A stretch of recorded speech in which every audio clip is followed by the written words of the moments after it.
کبھی درپیش جو کوئی مسئلہ پوچھ لیں، حاضر ہوں ہم ان کی بارگاہ۔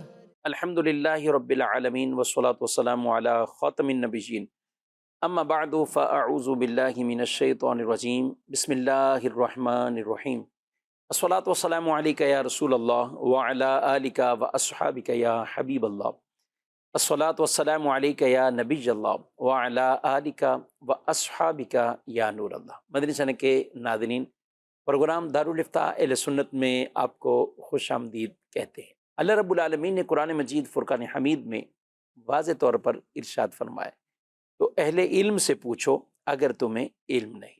سوال کرنا یہ گویا کہ ایک علم کی چابی ہے، اور اس کے ذریعے انسان وہ اپنے دینی اور شرعی مسائل سیکھتا ہے۔ سوال تو سوال ہے، کئی سوالات ایسے ہوتے ہیں کہ جو سیرت سے متعلق، کئی ایسے تاریخ سے متعلق، کچھ ایسے ہیں کہ جو حدیث یا فن حدیث سے متعلق، کچھ قرآن اور تفسیر سے متعلق ہوتے ہیں۔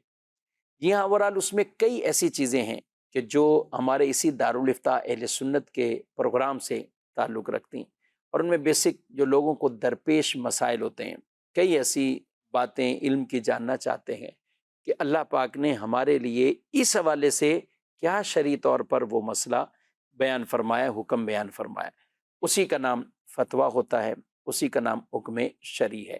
اس پروگرام میں آپ بہت سے احکام شرع سیکھتے ہیں، اول تاخیر ہمارے ساتھ وہ شامل رہیں۔ آج ہمارے پروگرام میں شامل ہیں مفتی محمد کفیل رضا تاری صاحب، تشریف فرمائیں۔ ہمارے پاس کچھ ویڈیو سوالات بھی ہیں، ان کو بھی شامل کریں گے، آڈیو سوالات بھی ہیں، تو آپ آخر تک رہیں گے تو انشاءاللہ اس مختصر سے دورانیہ میں بہت سا علم دین سیکھنے کو ملے گا۔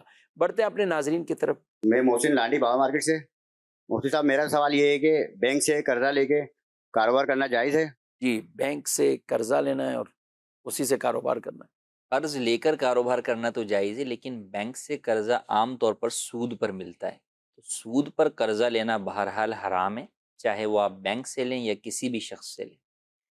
تو سود حرام ہے اور باقاعدہ اللہ رسول کی کھلی نافرمانی اور اعلان جنگ ہے، تو بالکل بھی ایسا نہیں کرنا چاہیے۔ آپ کو ویسے کسی سے بغیر سود کے قرضہ ملے تو آپ جو ہے وہ لے کر سکتے ہیں، لیکن سود پر قرض لے کر نہ کاروبار کرنا جائز ہے، نہ ہی کوئی اور کام کرنا جائز ہے۔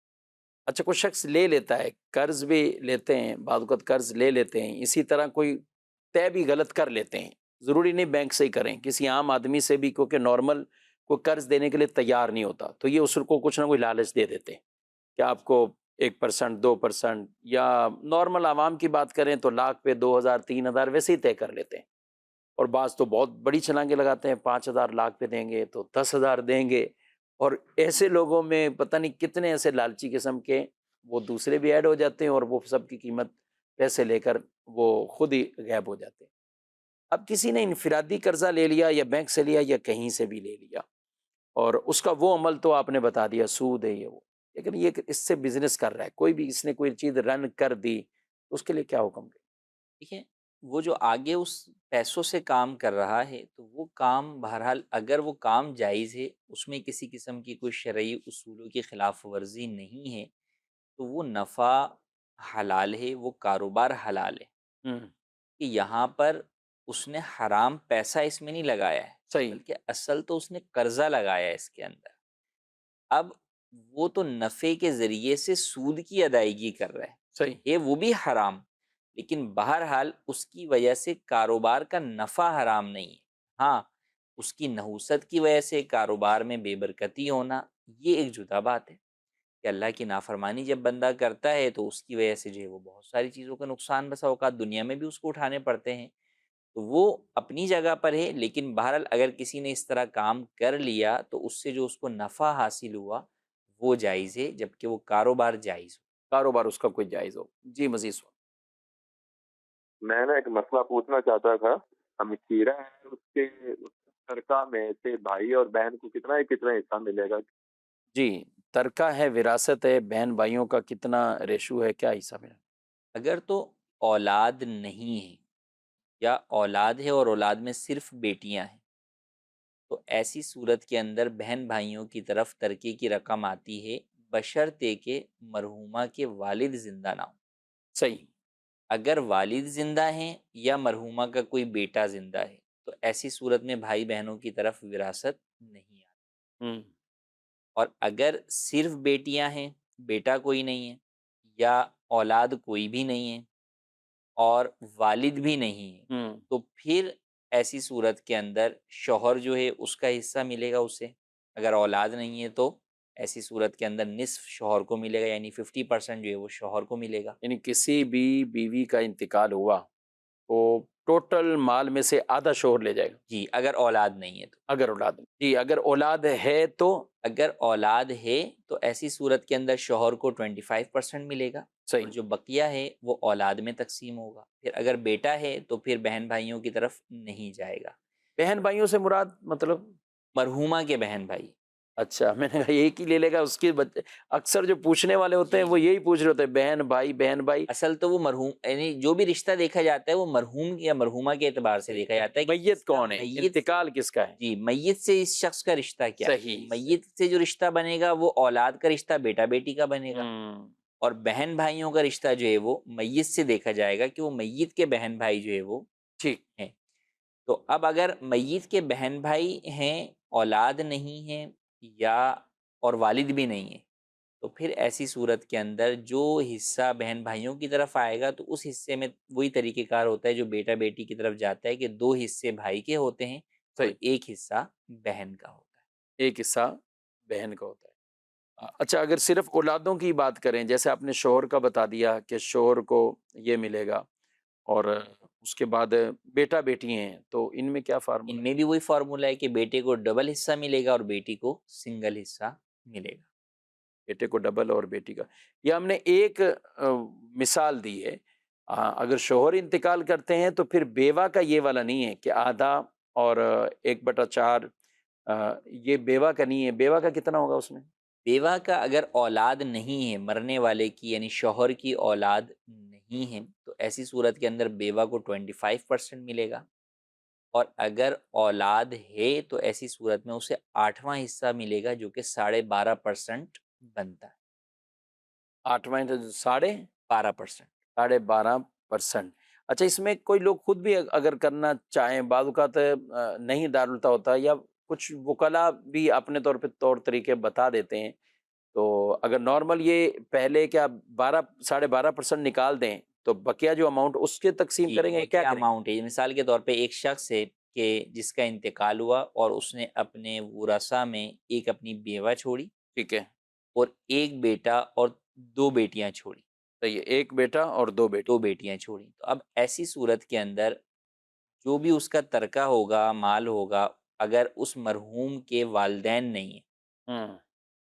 تو اس کی بیوی کو جو ہے وہ اس میں سے 12.5% ملے گا. مثلا 1,00,000 روپے اگر تھا تو 12,500 روپے بیوی کو مل جائیں گے. صحیح.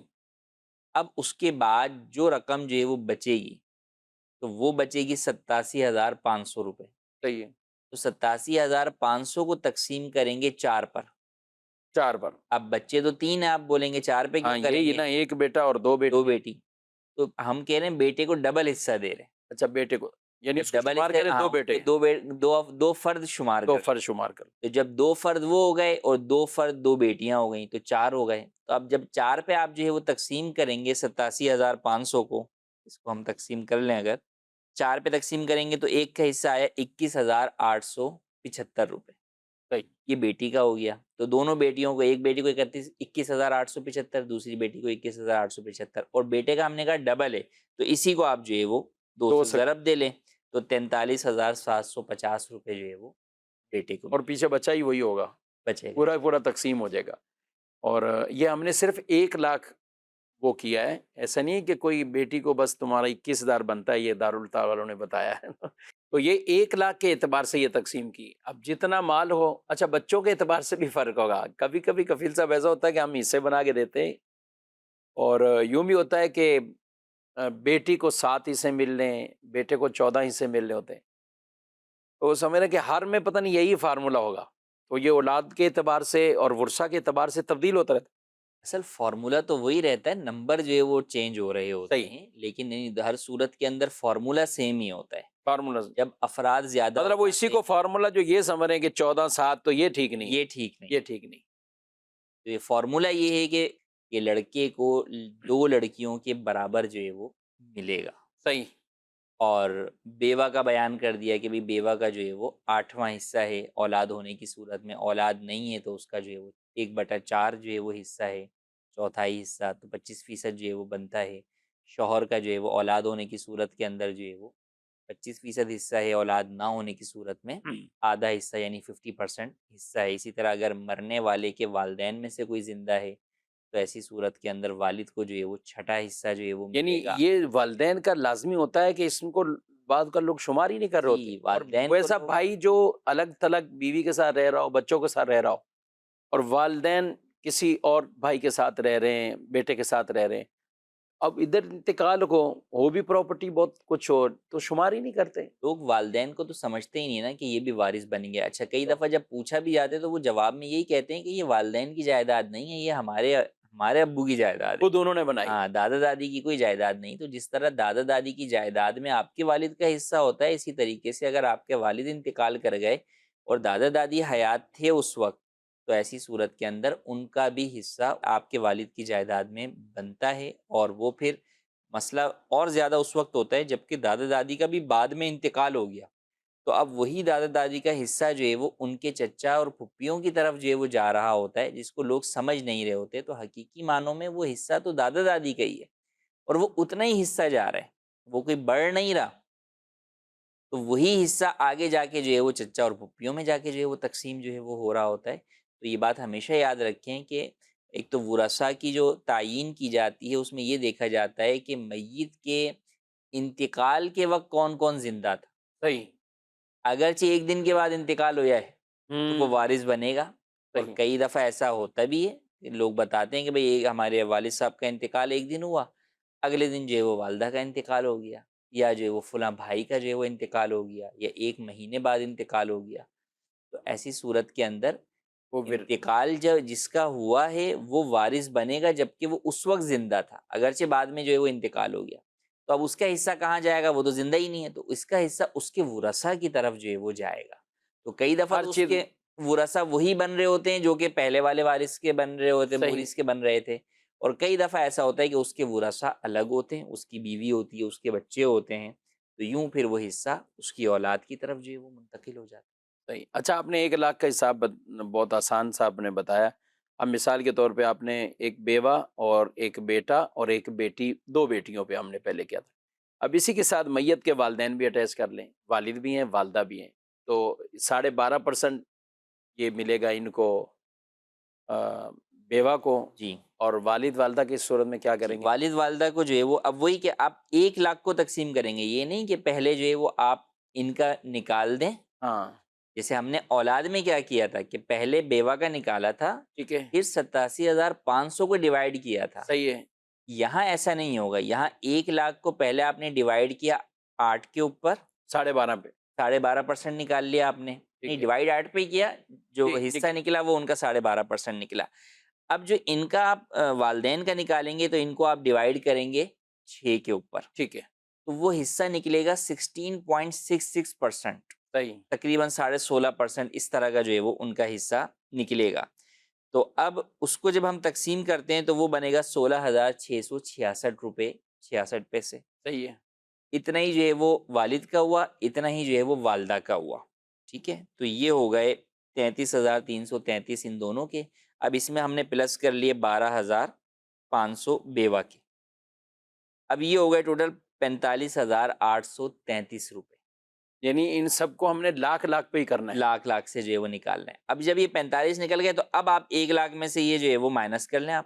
اب بقیہ پہ وہ تو اب جو پیچھے 54,000 جو ہے وہ 166 روپے بچے ہیں، وہ تقسیم آپ کس پہ کریں گے؟ 4 پر. صحیح. تو جب آپ جو ہے وہ 54,160 روپے کو تقسیم کریں گے 4 پر، تو ایسی صورت میں اب بیٹی کا حصہ آ گیا 13,540 روپے اور بیٹے کا حصہ آ گیا اس کا ڈبل 27,080 روپے. ماشاءاللہ. یہ ناظرین کرام ظاہر ہے جس کا درپیش مسئلہ ہوگا تو وہ دارالتعلیم سنت میں رابطہ کریں تو انشاءاللہ آپ کو تحریری طور پر بھی اس کا تفصیلی ڈیٹیل سے جواب دے دیا جائے گا. مقصد فقط یہی ہے کہ ذہنوں میں بات بھی اتر جائے اور ایک ایک اعتبار سے گفتگو اس لیے کی جا رہی ہے کہ والدین کو بعض کا شمار ہی نہیں کرتے کہ بیوہ ہیں بچے ہیں تو وہ کہتے ہیں ہم میں ہی تقسیم ہوگا، ان کے ماں باپ کو کچھ نہیں مل رہا ہوتا، حالانکہ وہ بھی اس میں باقاعدہ وراثت کے حقدار ہیں۔ جس طرح اولاد کو محروم نہیں کیا جا سکتا، اس طرح والدین کا بھی حصہ وہ نہیں انہیں معروم کیا جائے اور کہا جائے کہ انہیں نہیں ملے گا، اور جو نہیں دیتے جو نہیں کرتے تو وہ ایک طرح کا یہ غصب کر رہے ہوتے ہیں، یہ مال گویا کہ کہیں کہ غصب اور ناحق مال لے رہے ہوتے ہیں۔ مکتبۃ المدینہ سے ایک رسالہ ہے، مال وراثت میں خیانت نہ کیجیے، یہ رسالہ جس کا آپ ٹائٹل دیکھ رہے ہیں اس کو حاصل کیجئے، ڈاؤن لوڈ بھی کر سکتے ہیں، مکتبۃ المدینہ سے منگوانا چاہیں تو اس طریقہ کار کے مطابق آپ منگوا بھی سکتے ہیں، بلکہ کوشش کریں، میں تو ایسے خاندان والوں کو یہ ریکویسٹ کروں گا کہ آپ کے یہاں شادی بیاہ اس طرح کے کئی ایسے ایونٹ آتے ہیں تو آپ شادی کارڈ بھیجتے ہیں تو اس طرح کے کچھ ایسے رسائل لے لیں کہ آپ چاہتے ہیں کہ میری برادری میرے خاندان میں اس حوالے سے اصلاح ہو جائے اور لوگوں کو ایک علم دین کی بات پہنچے، تو یہ رسالہ ہے، یہ آپ بھیج دیا۔ اسی طرح کچھ اور رسائل لے لیے تو ہم شادی کارڈ یا مختلف دعوت نامے دیتے ہیں تو ساتھ ایک رسالہ بھیج دیں گے تو انشاءاللہ کوئی نہ کوئی تو پڑھے گا اور اس سے سیکھنے کو اس کو ملے گا، اور امید ہے کہ انشاءاللہ جب اس طرح کی چیزیں پڑھ لیتے ہیں، علم آ جاتا ہے تو پھر لوگ بچنے کی کوشش کرتے ہیں۔ اللہ پاک ہم سب کو درست طریقے سے جو مال کی یہ تقسیم کاری ہے وہ بھی کرنے کی توفیق عطا فرمائے۔ وراثت کے باقاعدہ قرآن پاک میں سورہ نساء کے اندر احکامات یہ موجود ہیں، تو اس لیے انہی کو ہی ہمیں فالو کرنا ہے اور اس کے مطابق ہی یہ تقسیم کاری ہو۔ مزید بڑھتے ہیں آپ کے سوال۔ مفتی صاحب سے میرا یہ سوال ہے کہ یہ جو مانگنے والے لوگ ہوتے ہیں ان کو راشن دینا کیسا ہے؟ جی، مانگنے والوں کو راشن دینا۔ پیشہ ور لوگوں کو دینا ان کے مانگنے کے اوپر تو یہ درست نہیں ہے، اس سے بچنا چاہیے کہ ان کا جو پیشہ بھیک کو پیشہ بنا لینا ہے یہ بھی جائز نہیں ہے، اور آپ جب ان کی مدد کریں گے تو ایسی صورت کے اندر گویا کہ ان کے اس گناہ والے سوال کے اوپر آپ مدد کر رہے ہیں، اور ان کو اسی کام کے اوپر جو ہے وہ اسی پیشے کو اختیار کرنے پر جو ہے وہ ان کی مدد کر رہے ہیں، تو ایسے لوگوں کو نہیں دینا چاہیے۔ ہاں، جو واقعی مستحق ہو تو اس کی بالکل مدد آپ کر سکتے ہیں۔ جی، مزید سوال۔ جی صاحب، میرا سوال آپ سے یہ ہے کہ قرآن پاک سن کر اس کو ایصال ثواب کیا جا سکتا ہے؟ کسی بھی شخص کو یا مرنے والے کو ایصال ثواب کیا جا سکتا ہے تو رہنمائی فرمائیں۔ پڑھنے کا تو اصالہ ثواب کرتے ہیں، سننے پہ بھی کر سکتے قرآن کریم سننا بھی ثواب کا کام ہے، تو بالکل اس کا ثواب بھی آپ ایصال کر سکتے ہیں، ہر نیکی کو کا ثواب آپ ایصال کر سکتے ہیں۔ اسی طرح قرآن کریم سننے کا، قرآن کریم دیکھنے کا، قرآن کریم کو چھونا بھی عبادت ہے، اس کو دیکھنا بھی عبادت ہے، اس کو پڑھنا بھی عبادت ہے۔ ہاں، ثواب کے اعتبار سے ہر ایک کا الگ درجہ ہے، پڑھنے کا زیادہ جو ہے وہ ثواب ہے کہ ہر حرف کے بدلے میں جو ہے وہ 10 نیکیاں جو ہے وہ ملتی ہیں۔ کیوں پڑھنے کا زیادہ ثواب حاصل ہے، لیکن بہرحال دیکھنے کا سننے کا بھی ثواب ہے تو وہ بھی آپ ایصال کر سکتے ہیں، یعنی زیادہ بہتر یہی کہ آدمی دیکھ پڑھ بھی رہا ہو اور پڑھنے کا بھی ثواب، دیکھنے کا بھی ثواب، یہ چیزیں ثواب۔ اچھا، ایک اور زاویے سے بات کریں تو قرآن پاک کی تلاوت ہو رہی ہے، کوئی ریکارڈنگ نہیں ہے، براہ راست قاری صاحب کر رہے ہیں، کوئی سن رہا ہے، تو یہاں سننے والا کیا کہتے ہیں کہ فرض کا ثواب اسے ملے گا؟ ہیں۔ قرآن کریم کی جب تلاوت ہو رہی ہے اور کوئی شخص سننے کے لیے حاضر ہوا ہے تو اب اس کے لیے وہ سننا جو ہے وہ فرض ہے، ہوں، اور ویسے عام طور پہ کوئی قرآن شریف پڑھ رہا ہے تو وہ پڑھنا نفل ہے، تو یوں فرض اور نفل کے تقابل کے اعتبار سے دیکھیں تو یہاں پر فرض، یہاں پر جو سننے والا فرض ہے یہ بہرحال اس کا ثواب زیادہ ہے، اس اعتبار سے بھی اس نیکی کے ثواب کو بھی ایصال کیا جا سکتا ہے۔ مزید۔ میرا نام عدنان ہے۔ مفتی صاحب، میرا آپ سے یہ سوال ہے کہ اگر شوہر مذاق میں بیوی کو طلاق دے دے، کیا اس سے بھی 3 بار طلاق ہو جاتی ہے؟ جی، مذاق میں طلاق دے، کلمات تو خیر ظاہر ہم جو بھی گفتگو کریں گے وہ تو کوئی اگر کسی نے واقعی دی ہیں کلمات بولنے تو وہ سن کر ہی ہم بتائیں گے کیا کلمات کہیں، لیکن کلمات بھی درست بولے جیسے طلاق واقع ہوتی ہے، لیکن بولے مذاق میں۔ مذاق کے اندر بھی کوئی شخص جو ہے وہ اپنی بیوی کو طلاق دے گا تو طلاق واقع ہو جائے گی۔ طلاق ایسی چیز ہے کہ مذاق میں بھی واقع ہو جاتی ہے، حدیث پاک میں بھی اسے بیان کیا گیا، تو لہٰذا مذاق میں کوئی طلاق دے یا غصے میں طلاق دے یا بغیر کسی نیت کی جو ہے وہ طلاق کے صریح الفاظ بول دے، ہر حال جو ہے وہ طلاق واقع ہو جائے گی۔ بلکہ اگر طلاق نہیں بھی دی اور کسی دوسرے شخص کے سامنے آ کر جھوٹا اقرار کر رہا ہے کہ بھئی میں اپنی بیوی کو طلاق دے کر آ گیا ہوں، تو بھی طلاق واقع نہ کیا چاہیے اس طرح کی چیزوں میں عام مذاق، یا کچھ لوگ ڈرانے کے لیے کہہ رہے ہوتے ہیں لیکن الفاظ سیدھے بولے ڈرانے کے لیے. آپ کے پاس کئی ایسے کیسز بھی آئے ہوں گے، دارالتعلیٰ سنت میں آتے ہیں کہ ہم نے سائن جو کیے ہیں وہ فقط ڈرانے کے لیے کیے ہیں، ہماری نیت بھی نہیں ہے، زبان سے تو بولا نہیں ہے. تو کیا کہیں گے آپ؟ طلاق ایسا معاملہ ہے کہ اس معاملے کے اندر جو ہے وہ اولاً تو لوگوں کے پاس علم دین نہیں ہو صحیح. اور وہ حاصل بھی نہیں کرتے، اور پھر اس چیز کا اگر کبھی علم حاصل کرنا چاہتے بھی ہیں تو جاتے غلط دروازے پر ہیں. وکیلوں کے پاس چلے جاتے ہیں، ان کی باتوں میں آ کر طلاق کے پیپر بسا اوقات بنوا لیتے ہیں اور یہ سمجھتے ہیں کہ لا کے ہم اپنی الماری میں رکھ دیں گے، پھر موقع کے اوپر جو ہے وہ دیں گے. نہیں دی تو وہ سمجھتے ہیں طلاق نہیں ہوئی، حالانکہ پیپر بنوانے سے ہی طلاق ہو گئی.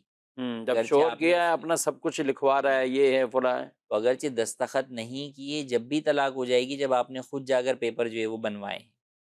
تو آپ کے کہنے پر جیسے ہی اس نے پورا ٹائپ کر کے جو ہے وہ آپ کو دے دیا تو طلاق واقع ہو گئی، اگرچہ آپ کے دستخط نہ ہو. تو یوں سمجھنا کہ ہم جو ہے وہ ڈرانے کے لیے یہ لفظ بول رہے ہیں، کئی دفعہ وہی کہ الفاظ وہ استعمال کرتے ہیں کہ جن سے طلاق ہو جائے گی اور سمجھ یہ رہے ہوتے ہیں کہ ہم نے تو ڈرانے کے لیے یہ لفظ بولا تھا. تو طلاق کے معاملے میں اس طرح لاپرواہی ہرگز نہیں برتنی چاہیے. اگر کبھی ڈرانے کے لیے بھی کوئی لفظ استعمال کرنا ہے تو بھی آپ اس پہ پہلے مفتیان کرام سے مشورہ کریں کہ بھئی کیا الفاظ میں کہہ سکتا ہوں جس سے طلاق واقع نہ ہو. ورنہ لوگ بس اوقات نوٹس کے طور پر جو وہ چیزیں بھیج رہے ہوتے ہیں، وارننگ کے طور پہ، لیکن وہ در حقیقت نوٹس نہیں ہوتی، وہ طلاق ہی ہوتی، وہ طلاق نامے ہی جو ہے وہ بنا کر بھیج رہے ہوتے ہیں. پھر کئی دفعہ وکیلوں کی باتوں میں آ کے لوگ یہ سمجھتے ہیں کہ بھئی اس کو آپ پھاڑ دیجئے گا، کوئی مسئلہ نہیں، اس کو ہم نے رجسٹرڈ نہیں کیا اپنے پاس، قانونی اعتبار سے اس کی کوئی ابھی حیثیت نہیں ہے. تو ان تمام باتوں کی شرعی اعتبار سے کوئی حیثیت نہیں ہے. طلاق واقع ہو جائے گی اگرچہ قانوناً وہ رجسٹرڈ نہیں ہوا ہو. تو بالکل اس معاملے کے اندر ہرگز یہ غلطی نہ کریں کہ آپ اس معاملے میں وکیلوں کی باتوں پر آ کر اپنے گھر کو برباد نہ کر بیٹھیں.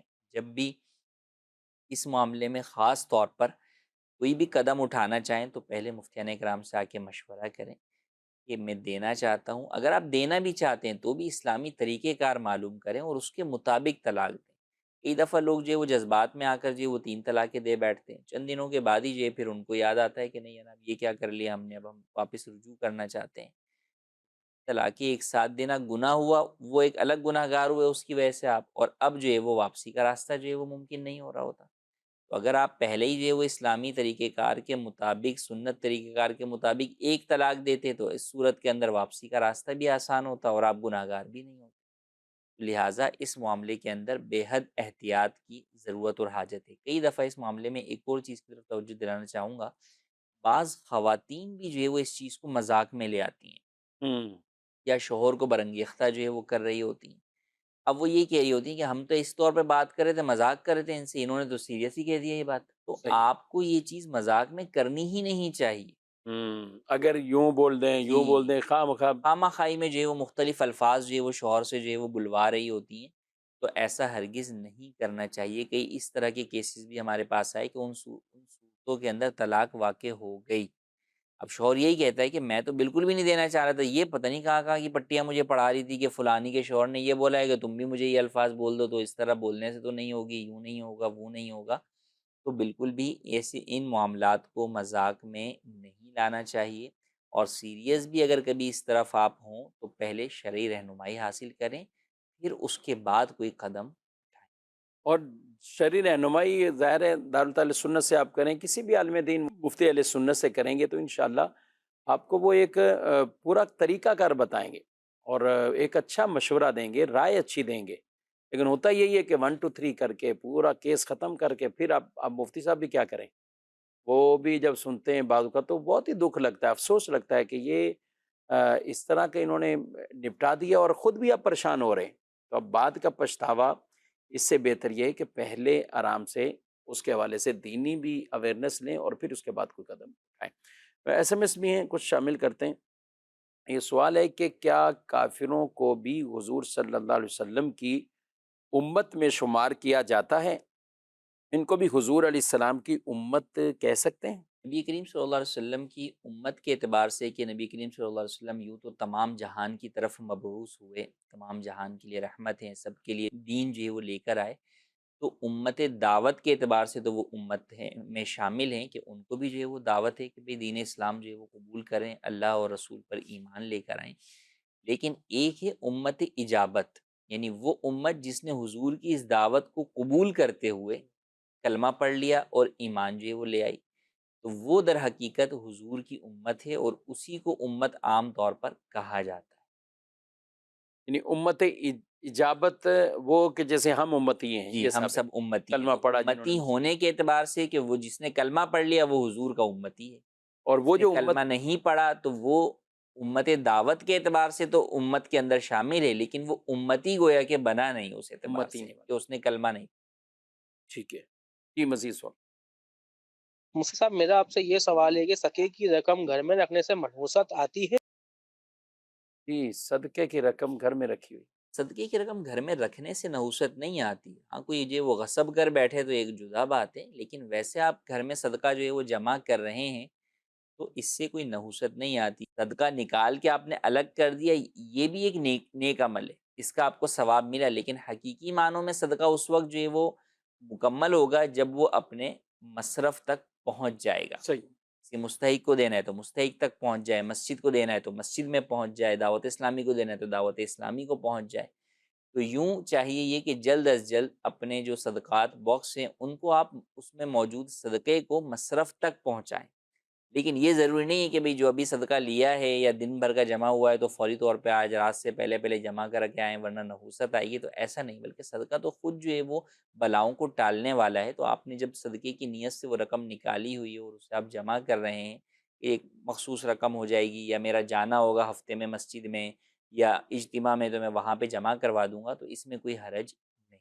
اچھا ایک تو یہ ہے کہ اپنا جو جمع کرتے ہیں گھر کا صدقہ ہوتا ہے، اس میں بھی رہنمائی دیں کہ کتنے عرصے تک ہم بعد کہ یہ ڈالتے ہی رہو، دینا کب ہے آگے، تو کچھ ہے کہ اس کو بھرتے ہی رہو بس، تو وہ ٹائم زیادہ لگاتے ہیں۔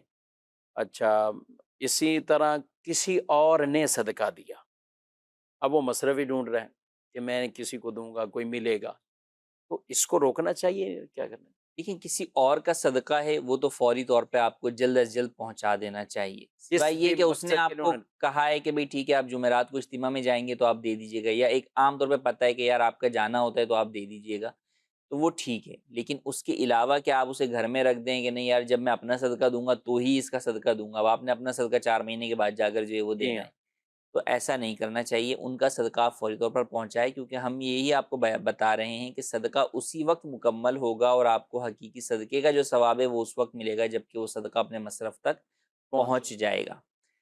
اب جو آپ کا اپنا صدقہ نکالا ہوا ہے اس میں بھی یہی حکم ہے کہ آپ اس کو لمبے ٹائم کے لیے جو ہے وہ جمع کرتے رہیں گے تو وہ ٹھیک ہے، جمع تو ہوتا رہے گا، لیکن وہ صدقے کا ثواب آپ کو نہیں ملے گا جب تک وہ مصرف تک یا مستحق تک پہنچے نہیں۔ اور خاص طور پہ اس میں زکوٰۃ کے معاملے میں اور زیادہ جو ہے وہ احتیاط کی حاجت ہوتی ہے کہ جب زکوٰۃ آپ نے نکالی تو اگر تو آپ نے زکوٰۃ سال پورا ہونے کے بعد نکالی تو اب آپ پر لازم ہے کہ فوری طور پر اس کو ادا کر دیں۔ ادا کریں۔ اب اس میں تاخیر کرنا کہ مستحق جب آئے گا، یا مثال کے طور پہ فلاں رشتہ دار جو ہے وہ آتا ہے میرے پاس تو اس کو زکوٰۃ دینی ہے، اب وہ آئے گا جناب جو ہے وہ 1 مہینے کے بعد اس نے آنا ہی ہے، ملاقات کے لیے جب ہی دے دوں گا، تو یہ کرنا جائز نہیں ہے۔ آپ کو وہ زکوٰۃ جب سال پورا ہو گیا تو فوری طور پہ آپ اس کو ادا کر دیں۔ زکوٰۃ کو ہاں اگر آپ ایڈوانس میں زکوٰۃ نکال رہے ہیں اپنی، کہ زکوٰۃ تو آپ کی لازم ہونی ہے مثال کے طور پہ 30 شعبان کو، اور آپ جو ہے وہ ہر سال سے پہلے ہی جو ہے وہ رجب کے اندر اپنی زکوٰۃ نکال رہے ہیں، تو ٹھیک ہے، ایسی صورت کے اندر جو ہے وہ آپ 30 شعبان تک جو ہے وہ انتظار کر سکتے ہیں، اس میں کوئی حرج نہیں۔ صحیح۔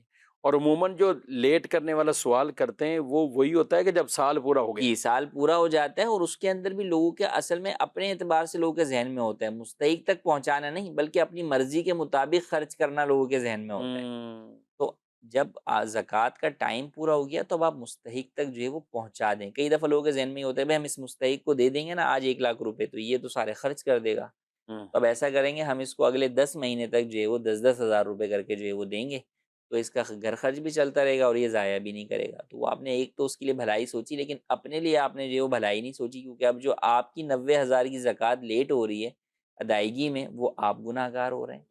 تو اس کا یعنی حل یہ ہو زکوٰۃ سکتا دے بھی رہے ہیں پھر بھی یہ ہے تاخیر کا گناہ تاخیر کا گناہ ہو رہا ہے. تو اس کا حل یہ ہے کہ آپ اپنی زکوٰۃ ایڈوانس میں نکال لیں. صحیح. ہر مہینے جو آئندہ سال آپ نے زکوٰۃ دینی ہے، وہ زکوٰۃ آپ ابھی سے ہر مہینے اس کو 10,000 کر کے جو ہے وہ دیتے رہیں. اور یہ ڈبل کوئی نہیں کرتا، یہ نہیں عام طور پہ. تو یوں آپ کر سکتے ہیں. لیکن جب سال پورا ہو گیا تو بہرحال آپ پھر اس کو دے دیں. اب وہ چاہے اس کو اڑائے یا جو دل چاہے کرے، وہ اس کا معاملہ ہے، وہ اپنے مال کا مالک ہے. تو آپ اسے جو ہے وہ زکوٰۃ جو ہے وہ دے دیں. ٹھیک.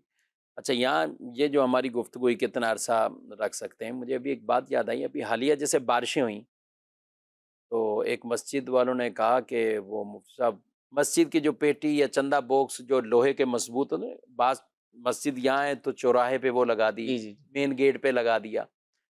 اب بارشیں آئیں. اچھا، وہ کہتے ہیں ہم تو 3 3 4 4 مہینے نہیں کھولتے نا، زیادہ تھوڑا سا جمع ہو جائے، کیونکہ عام طور پہ اتنا نہیں ہوتا پیسہ، تو ایک ساتھ ہی کھولیں اور جمع کر لیتے ہیں. وہ گیلے ہو کر کیا کیا حال ہوا. تو وہ مجھے بھیجی پکچر، بلکہ ویڈیو بنا کر کے ہم اب اس سے جو نا وہ استری کر رہے ہیں، خشک کر رہے ہیں اسے. تو انہوں نے بھیجا بھی یہی اسی مقصد کے لیے کہ یہ ہم سے غلطی ہوئی ہے اور اور نہ ہو. اب یہ نہ جن ہو. علاقوں میں بھی سیلاب آیا، آپ وہاں سوچیں کہ وہاں جو اس وہ طرح کے وہ بالکل. لگے ہوئے ہوں گے. اچھا، میری دوسری طرف یہ توجہ کہ مقدس اوراق کے لیے بھی لوگ باکس وغیرہ کھمبوں پر مختلف جگہوں پر ووٹیں. اب اس کو بھی ٹائم پہ خالی نہیں کرتے. جی. یہ کبھی کبھی ایسا ہوتا ہے کہ پورا بھر چکا ہے. اب بھی لوگ بعض اوقات ڈالنے میں آتے ہیں نا، تو وہ اپنی طرف سے یہ سمجھتے ہیں بس یہ لیا اوپر رکھ دیا، پتہ ہے کہ باکس بھرا ہوا ہے. جی، اس سے یہ گرتا ہوا بھی نظر جو ہے وہ آ رہا ہے. وہ یہ سمجھتے ہیں ہم بری ذمہ ہم ہو گئے. بری ذمہ ہوں گے، باکس والے کا قصور ہے، گناہ گار وہ ہوگا. یعنی گویا کہ اسی کو ہی ہم نے سب جی کچھ قرار دے دیا. اور یہ مقدس کوئی بھی چیز ہے، اس کو تحریر کو یا قاعدہ ہے، پارہ ہے، رکھ کر چلے جاتے ہیں. تو یہاں دونوں سے درخواست کریں گے کہ ایک تو مقدس اوراق کے حوالے سے یہ ہماری ذمہ داری بنتی ہے کہ ہم نے اس کی حفاظت کرنی ہے، یا ایسی جگہ پر باحفاظت پہنچانا ہے کہ شرعی تقاضوں کے مطابق ان کی حفاظت رہے. اور دوسروں جنہوں نے یہ ذمے اپنے کام لیا ہوا ہے، تو ان کے لیے یہ ضرور ہے کہ اس حوالے سے آپ ان باکسز کو بھی خالی کرتے رہا کریں.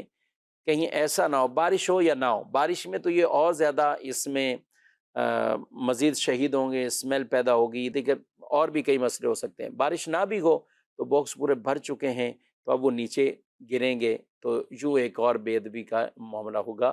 تو ان چیزوں کا خیال رکھنا چاہیے. جی مزید.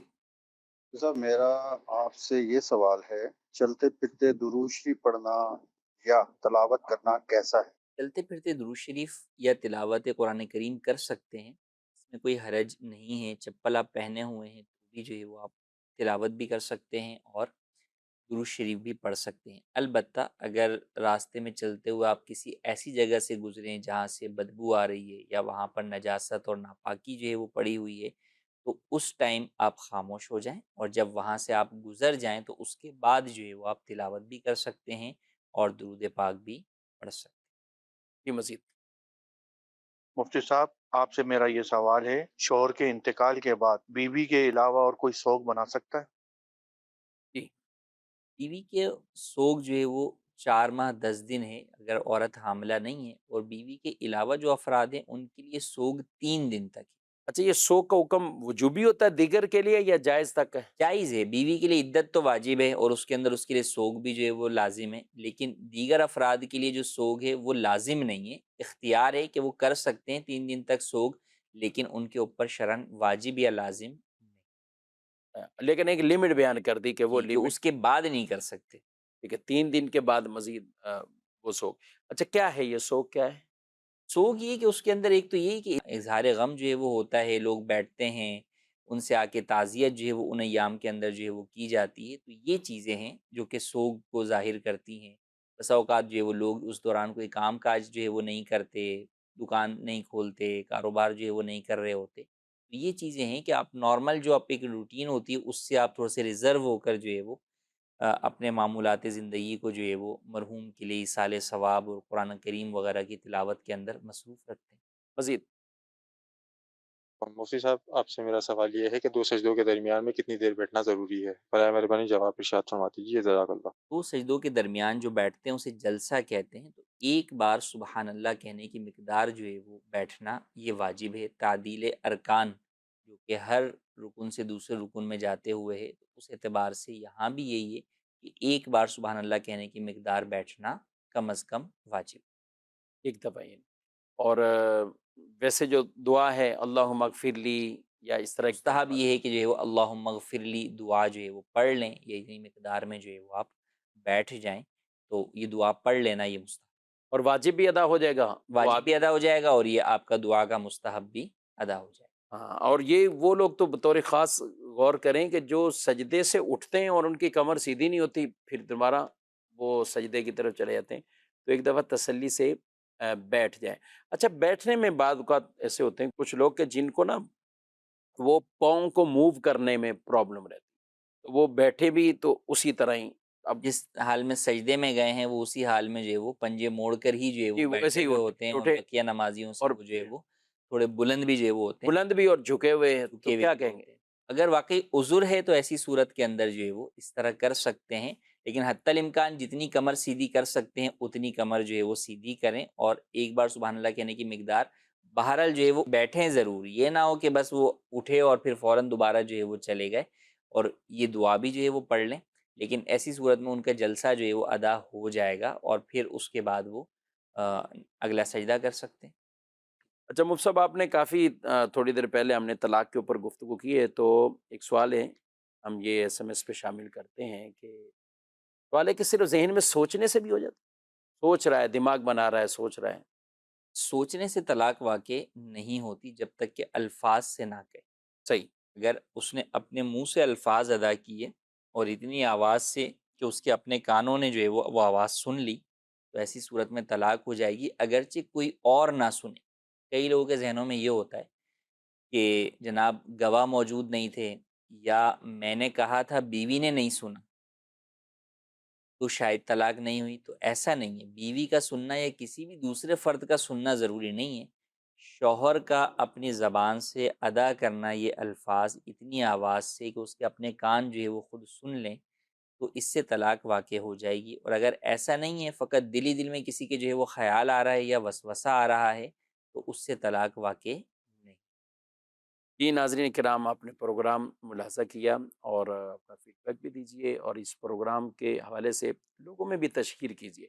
دارالفتہ اہل سنت کی ویب سائٹ ہے، اس پر اگر آپ جائیں گے، وزٹ کریں گے تو ہزاروں فتاویٰ، جی الحمدللہ پچھلے ہی دنوں 10,000 کا یہ فگر، 10,000 جوابات، فتاویٰ جات اس ویب سائٹ پر وہ اپلوڈ باقاعدہ ہو چکے ہیں۔ پڑھنا چاہیں تو آپ بالکل، بلکہ پڑھنے ہی چاہیے، وہاں وزٹ کیجئے www.fatwaqa.com، آپ یہ لنک ملاحظہ فرما رہے ہیں، تو یوں آپ تحریری طور پر بھی کئی ایسے شرعی سوالات ہیں جن کے جوابات آپ کو پڑھنے کو ملیں گے۔